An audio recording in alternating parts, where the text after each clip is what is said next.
So, this is Pompeii, the prosperous city at the base of Vesuvius. I've heard the tales about this place, quiet, warm, near the sea. Until recently, with the rudis of freedom so close I could almost feel its wooden hilt in my hands, I had considered coming here to make my home once I was no longer a slave. That is, until fortune decided I should remain in bondage. I'd had perhaps 3 fights left, but now I, along with 2 other men from my familia gladiatori, are on our way to the Pompeiian politician who is now our master. In spite of the fact that I'd lost my chance at freedom, the rest of the men in the familia had been envious. "A nobleman in Pompeii?" One had slapped my arm. "You lucky bastard." Agreed, another had said. "You won't be in the arena anymore, and if you've got to stay a slave, Saevius, you could do worse than to live out your days as some rich bastard's bodyguard." A third had added, "Pompey, I hear in that place the wine they pour in noblemen's houses tastes like the cunt of Venus herself." The other men traveling with me had been thrilled by that notion. Me? I'm as enthusiastic about any woman's cunt, including Venus's, as I am about spending the rest of my days a slave, so I'd simply muttered, "I'll be sure to give my regards to Bacchus." What servant drinks the same wine as his master's, I can hardly imagine, but never mind, because the wine here is probably no different from what flows in Rome. After all, Pompeii doesn't seem much different from Rome, if you ask me. A great deal smaller, yes, and much less crowded.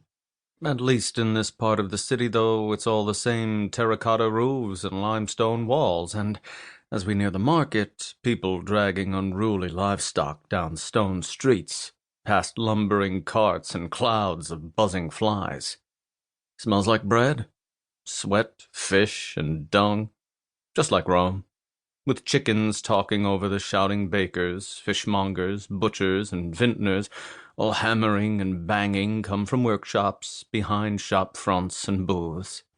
Perhaps I should have considered retiring to Herculaneum instead. Then again, if Pompeii isn't in life what it is in stories, then Herculaneum likely isn't the luxurious place it's said to be either. Not that I have a choice now. Pompeii is my home until I'm sold or I die, or my new master sees fit to free me when I'm no longer of use to him. Hector, the monolith of a Parthian tasked with bringing the 3 of us down from Rome, leads us deeper into Pompeii's stinking, bustling market. With every exhausted step, our chains rattle over the city's noise. Though the streets are crowded, people move aside to let us pass. Some give us wary looks, standing between us and their wives and children. Even those struggling to move carts down these difficult roads stay out of our way. They're especially wary of Hector. We certainly look the part of gladiators, scarred, tanned brutes, all of us, and since Hector's unchained, people probably think he's our lanista. No citizen with any sense wants near a lanista. The market must be close to the forum. All over the place, noblemen strut like cocks and sneer at slaves and citizens, just like everyone I ever saw in Rome, as though the gods themselves should fear them.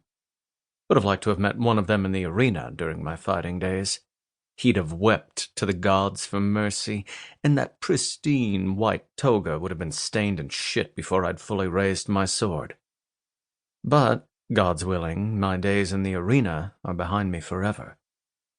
Just beyond the market, where the streets fan out toward clusters of high-walled villas, Hector approaches a squat, balding man in a tunic that's far too clean to belong to a common laborer. The man's attention is buried in a beeswax tablet resting on his arm, and he's muttering to himself as he scratches something into it with a stylus.